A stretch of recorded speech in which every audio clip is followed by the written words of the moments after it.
Hi, I'm Jeff Bermudez. And I'm Omar Kadri. Welcome to The Collective Journey. Join us as we explore some of the most promising talents, thought leaders, and change influencers in our city and beyond. As we uncover these hidden gems, I hope you'll find that they're people just like you and I, with hopes and dreams and gifts that they would like to show to the world. It is our mission to share their work, to share their story, and to appreciate what our community is capable of producing. This is my adventure. This is your adventure. This is our collective journey.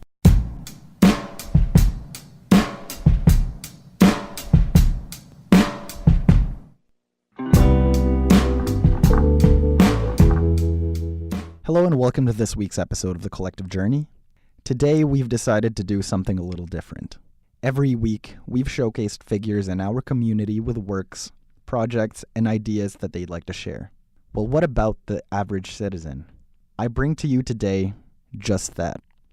Chris Jackson is a young professional living in the local area who is enthusiastic about the community and his own personal passions. We get to pick his brain on various topics and hopefully provide you all with a pleasant conversation today. This is our collective journey, and this is Chris Jackson. Well, my name's Chris Jackson. I'm a 23-year-old young professional from London, Ontario.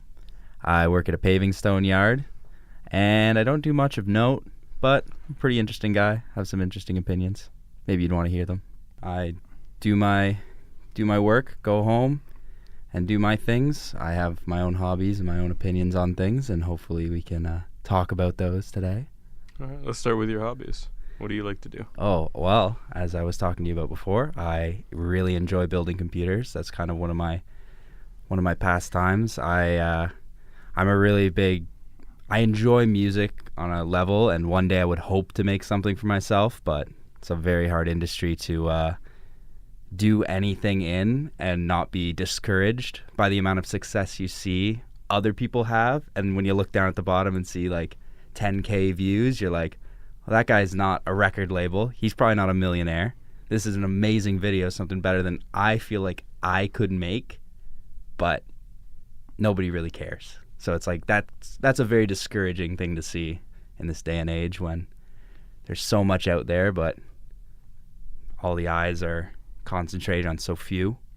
Yeah. If you were going to do music, what type of thing would you do? I really enjoy slow melodic, like R&B type stuff. Not too much rap in and of itself, but like a slow with like electronic vibe, you know. I've always liked music like that. Not necessarily built solely on one pillar of the typical music genres. It's just sort of its own thing. Okay. It's kind of like Gorillaz, that kind of stuff. Yeah, make something that sounds good and don't get put in a box. You don't want to get categorized with all these other people. Exactly. Like when Post came out, like his stuff sounded to me very individual, but a lot of people call him like a culture vulture. It's like, you know, they boxed him right away. But if you listen to his entire collection, there's a lot of stuff in there. Like there's songs like Leave and Stay, which are like almost country songs, and they're crazy. They're acoustic. They're very deep, and they mean a lot to him as a person, obviously. But nobody listens to that. They hear White Iverson, and they're like, "Oh, he's this guy." It's like, no, he's not that guy. So if that's going to be the genre you're in, are you going to be singing or just doing most of the beats? Are you going to have someone do the vocals for you? Yeah, I'm not much of a singer, but I've messed around in some different programs and kind of made like little beats over time. It's like back at Fanshawe where I went to school. Yeah. I was in graphic design, and we had the Adobe Suite Access Pass through school. So I would mess around in a lot of those programs, and they have a music editing program, which I forget the name of at the moment, but I made like a small little beat in there. And I remember one of my friends at Fanshawe, he got into the rap game. Shout out to Josh. You won't be listening to this, but what's his rap name? Josh Stevenson, his rap name. He has a little group, and they're the Blackout Boys out of Guelph. Shout out to the name. Blackout Boys. Yeah, they're on SoundCloud. They're pretty cool. He can listen. You can tell him to listen. Absolutely. I'll tell you know what, Josh, if you're listening to this, I like your music. I listen to it sometimes, and it's good. How many people in this group? Oh God, I don't know. I haven't checked them out in a while actually. So Josh, you remember when I said sometimes I listen? Yeah, that sometimes was a while ago. Sorry, guy. So like 4 or 5? Yeah, I think so. It's Blackout Boys. I could look them up right now. I'm not going to, but they're on SoundCloud. They're definitely worth a view. Honestly, it's only going to take a minute of your time and probably pretty good. All right, that's 4 to 5 likes. So get them on it. Yeah. That's me shilling. Let me ask you this: you were talking about how, like, a lot of artists get categorized into a box. Yeah. Even though, like, their music can be a lot more individualistic than a categorization. Absolutely. What is it about this? Do you feel like there's this sort of need to categorize people into groups? And, like, if so, like, what is the reason behind that? Absolutely. It's what we do as humans, Humans are tribal by nature. You want to find your tribe and fit in with your tribe. Maybe your tribe is a tribe that likes wearing a certain brand of clothing. Maybe your tribe's a tribe that likes to listen to a certain type of music. But you want to feel a sense of belonging with a group of people. Obviously, that's what we do as humans. So by looking at an outsider and calling them out as not part of your group, even though maybe that's what they're trying to do, or maybe they're not trying to do it, but they're emulating parts of it and taking it to another group, that's the whole reason behind cultural appropriation and all this stuff. Is people don't want to see something they love being destroyed by someone else who doesn't necessarily love it. But maybe there's more of a want in this world to allow things from your group to enter into the general population, because then it allows people to experience something they wouldn't have experienced, that maybe you experience all the time, but it could be more meaningful to other people that don't know about it. Well, it's kind of like basically the goal of the artist, right? Like, exactly. Like, at the end of the day, like, as an artist, all you really want to do is just make your audience feel a certain way, or you want to design, like, a certain experience for them, right? Every artist, that's the point of art, is to portray a feeling without explicitly saying what that feeling is. So, well, when you said that, I thought about the reason why people fear their favorite artist when they started off niche from becoming mainstream. Yeah. It's not so much that they want it to remain niche. It's just that the way that they like them, they don't want other people's.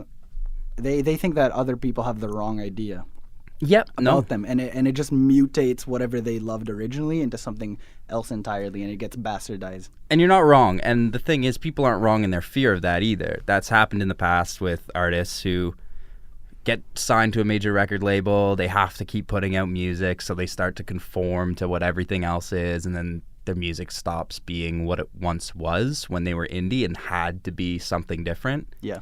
Kind of like Metallica. Yeah, that's a really good example. Saint Anger. Oh, man. All right, well, we've talked about it outside of this interview, but who are some of your favorite artists? And can you speak at length about them at all? Yes, I can tell you my hands down favorite artist right now, and probably for this foreseeable future, is a guy by the name of Joji. Okay. He's a Japanese fella living in New York, real name George Miller, and he used to have a really interesting YouTube career as a fellow by the name of Filthy Frank, and he had like 6 million subscribers. He was on top of the YouTube game. He was like killing it. He was a niche version of PewDiePie, and everything on YouTube was set against him, and he made this huge name for himself, and he left it all behind to pursue serious music, and he is insanely good. He's good to a point that I've never seen an up-and-coming artist just instantly break into. He's starting to rise a lot now. He's not so much as niche as he once was. Yeah. Back when he was releasing stuff on SoundCloud under a pseudonym so that his actual fans didn't find him and start their toxic behavior in his presence. But he's got a lot of great hits, and again, not saying you should go check out everything I'm saying, but I would check him out. He's definitely an experience more so than an artist. All his songs will make you feel things deep down on the inside. That's beautiful. You said that he started the Harlem Shake, right? He did. He was the progenitor of that challenge that put on some bunch of suits. So his pink jumpsuit that he wore in that video I think he wore it with a Power Ranger mask, or maybe he didn't have anything on and one of his friends did, but the whole point of that fad was to put on funny clothes and do that Harlem. Yeah, of course you know what that is, but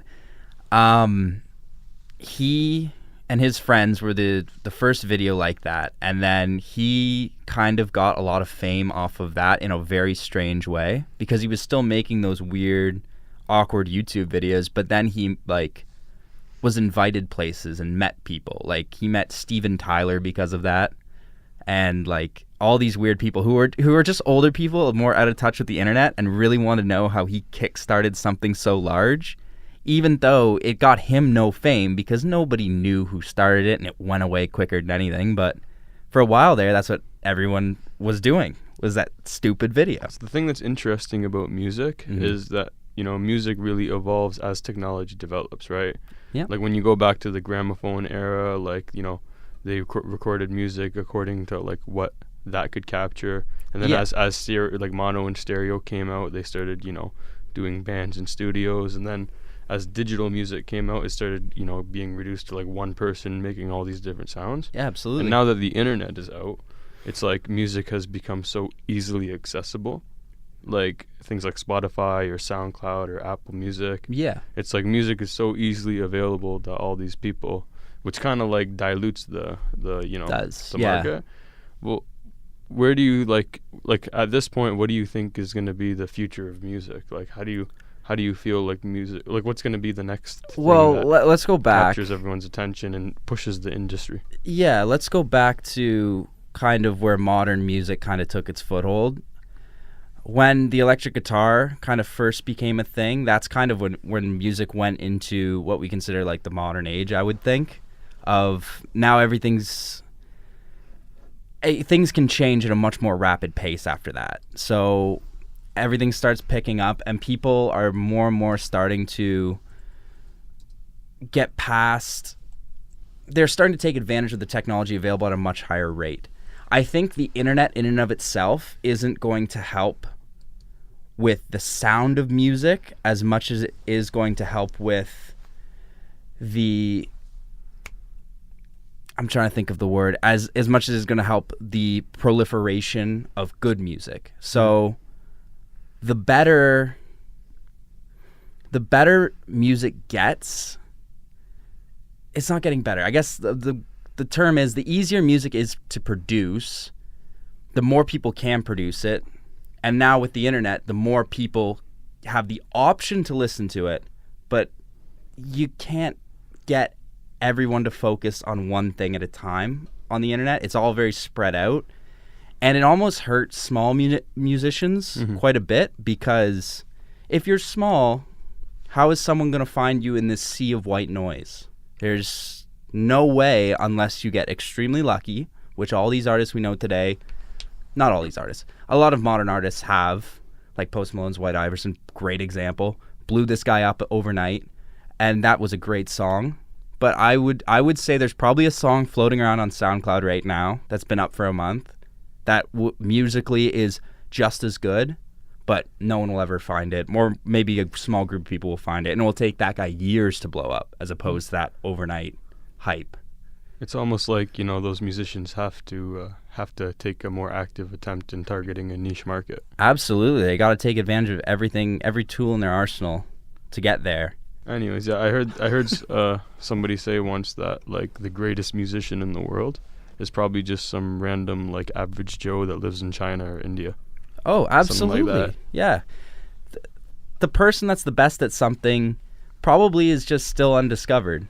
Like, and again, in that country, like in countries like that maybe aren't as lucky as us, it's going to be a lot harder for somebody to break into an industry like that.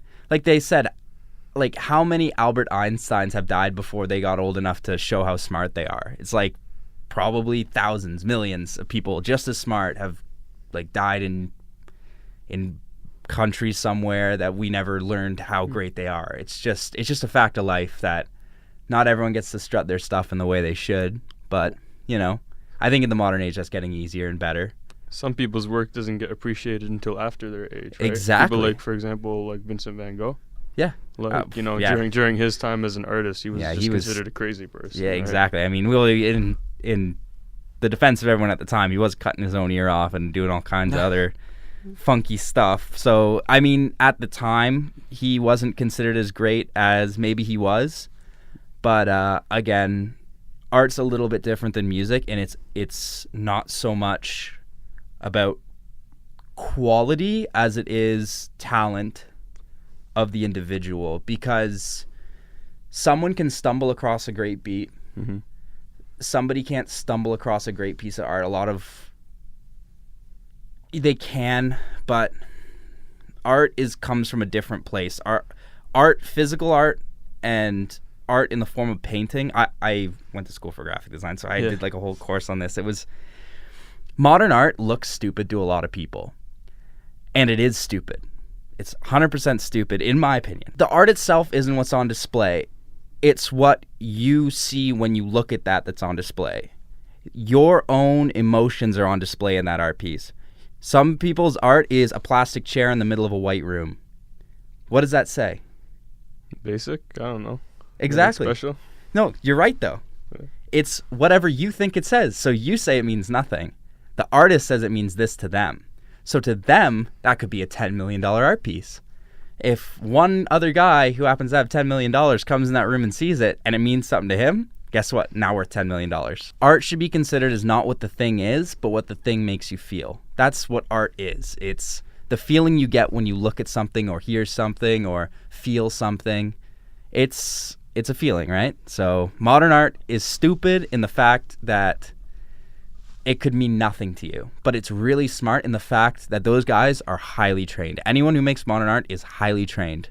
They could do the best portrait you've ever seen, but they choose not to. They choose to make this instead because this speaks to them more than that would.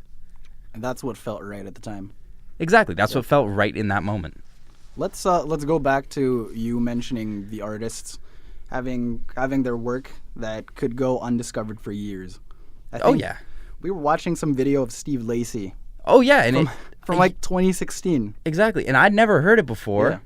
And I go on those deep dives on deep, bro. So I'll be like 4 a.m. and I'll be like listening to some random some song in Hindu that I can't even comprehend, but it has a great beat, and I'm going off, and I'm like loving it in the moment. Go to sleep, wake up the next morning, and like forget what it was or whatever. Like I'll go and like find like artists that I like, and I never stumbled across this guy, and he was some of the best. Like it was like very soulful guitar. It was very indie. It's its own thing. It's completely separate from anything I've personally heard in a while, and it's great. But again, he's gone undiscovered. It's a travesty. I think that a lot of people are of the opinion that they don't make music the way that they quite used to, and they don't make good music anymore. Oh, that's stupid. I think the complete opposite. I think music is as good as it's ever been in terms of quality and quantity. I think they make it just as good as they used to, but it's just that they make so much more of it that there's a lot of good and there's so much bad. Okay, I was about to get a little angry, but no, you've said it perfectly. Yeah. There's so much quantity now that there's so much more room for there to be quality. Yeah. Because it's with the people who have that opinion that music used to be this good and now it's this, and they'll take like Justin Bieber lyrics and it's like yeah, and then it's Led Zeppelin lyrics and it's some crazy stuff. It's like you're cherry picking the best of the best from back then. It's like in the 70s, there weren't 7 bands. It goes back to what we were talking about. You have to look for the music that you want. Right now is probably the time where there's been as many people as there's ever been. Mm-hmm. So music and the things that humans create, just the same. So it's not that there isn't a lot of good music out there. You just have to look for it. Actually, there was a funny thing I read the other day, and it goes back to what you're saying. There's as many people alive on the planet right now as have ever died. That's crazy. That's freaking crazy. And they're all making music. Not all of them. There's some making music. And you got to think, probably the same percentages back then. And so there's so much quantity. There's just everywhere. Everywhere you look, everything needs a jingle or a tune. And not all of it can be good.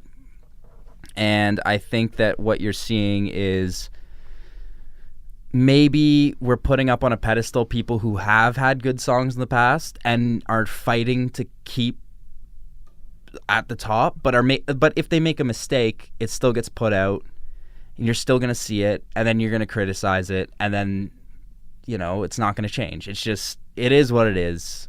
Terrible music gets made then and now, and good music gets made then and now. But to compare time periods is silly. Well, it's like the other thing is a lot of music is based off of things that are going on at the time, right? Mm-hmm. Like in comparison, let's look at TV, for example. Like I was watching the first season of South Park, Mm-hmm. and they're talking about like all of these different cultural like references that I didn't understand because it's the 90s, right? Yeah. Like they kept on talking about, for example, Kathy Lee Gifford, and I'm just like, I don't know much about who that is, but apparently during that time that was like a big deal. Yeah. But whereas if you watch like the relative episodes now, it's a lot funnier because they talk about things like It's Trump. relevant. They talk about things like PC culture and all that. Mm-hmm. But like 20 years from now, if I look back and watch the current season of South Park, I'll be like, why is this funny? I don't understand it. Yeah. So maybe certain music and certain art just has like a time and place. Yeah, to be I'm appreciated. sure it does. With music, maybe less so than other mediums, because music deals a lot with emotion and feelings, and emotion and feelings are pretty consistent through culture throughout time. But there are definitely times where it kind of strikes you. Like disco, that's a write-off. I don't think anyone's listening to disco anymore. And if you are, no more power to you. Keep on rocking in the free world and all that, but not really relevant no more. Just like new wave. Yeah, new wave. I think It was nice when it was there. yeah. There are bands like that would never make it now, but you just have to think.